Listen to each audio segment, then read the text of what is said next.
Hello friends, welcome back to Pink's Kitchen Tamil. இன்னைக்கு வெள்ளரிக்காய் முட்டை தோசை எப்படி செய்யறதுன்னு தான் பார்க்க போறோம். இது weight lossக்கு ரொம்பவே ஹெல்ப்ஃபுல்லா இருக்கும். ரொம்ப ஈஸியான ரெசிபி. சோ அந்த ரெசிபியை பார்க்கறதுக்கு முன்னாடி இதுக்கு தேவையான பொருட்கள் என்னென்னு பார்த்துட்டு வந்துடலாம். இன்னைக்கு நான் 2 மீடியம் சைஸ் வெள்ளரிக்காவை இந்த சைஸ்ல கட் பண்ணி வச்சிருக்கேன். இந்த வெள்ளரிக்காய் கூட ஒரு முட்டையை சேர்த்துட்டு ஒரு மிக்ஸி ஜாருக்கு மாத்திடலாம்.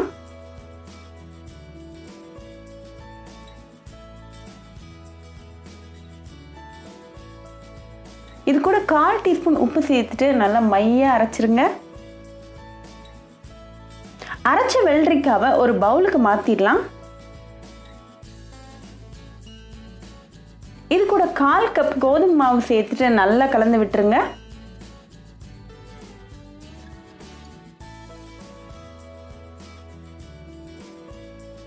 நமக்கு தோசை மாவு கன்சிஸ்டன்சி தான் வேணும். தேவைப்பட்டா கொஞ்சம் தண்ணி சேர்த்துக்கலாம். இன்னைக்கு நான் 1 டேபிள்ஸ்பூன் தண்ணி சேர்த்துக்கிறேன். நல்லா மிக்ஸ் பண்ணிருங்க. இப்போ நம்ம வெள்ளரிக்காய் முட்டை தோசை மாவு ரெடி ஆயாச்சு. ஸோ வாங்க தோசை பண்ணிடலாம். ஒரு தவாவை சூடு பண்ணிட்டு ஒரு கரண்டி மாவு சேர்த்துட்டு நல்லா விரிச்சு விட்டுருங்க.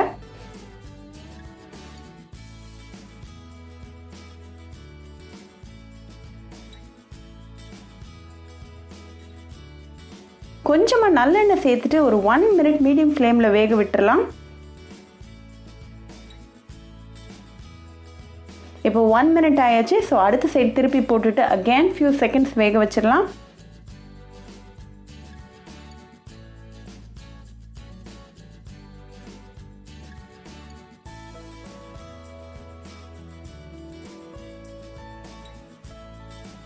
இப்போ 2 சைடும் நல்லா ரெடி ஆயாச்சு. ஸோ ரிமூவ் பண்ணிடலாம். ரிமூவ் பண்ணிவிட்டு நல்லா சூடாக சட்னி கூட சாப்பிட்டு என்ஜாய் பண்ணுங்கள். ரொம்பவே ஹெல்தி அண்ட் டெலிஷியஸான ரெசிபி. ஸோ கண்டிப்பாக இந்த ரெசிபி உங்கள் வீட்டில் ட்ரை பண்ணி பாருங்கள். ட்ரை பண்ணிவிட்டு எப்படி இருந்துச்சுன்னு எனக்கு கமெண்ட்ஸில் சொல்லுங்கள். ஒரு சூப்பரான ரெசிபியோட உங்களை வந்து பார்க்குற வரைக்கும் பாய் ஃப்ரெண்ட்ஸ். உங்களுக்கு இந்த வீடியோ பிடிச்சிருந்தா பிங்க்ஸ் கிச்சன் தமிழுக்கு லைக் பண்ணுங்கள், ஷேர் பண்ணுங்கள், கமெண்ட் பண்ணுங்கள் அண்ட் மறக்காமல் சப்ஸ்கிரைப் பண்ணுங்கள்.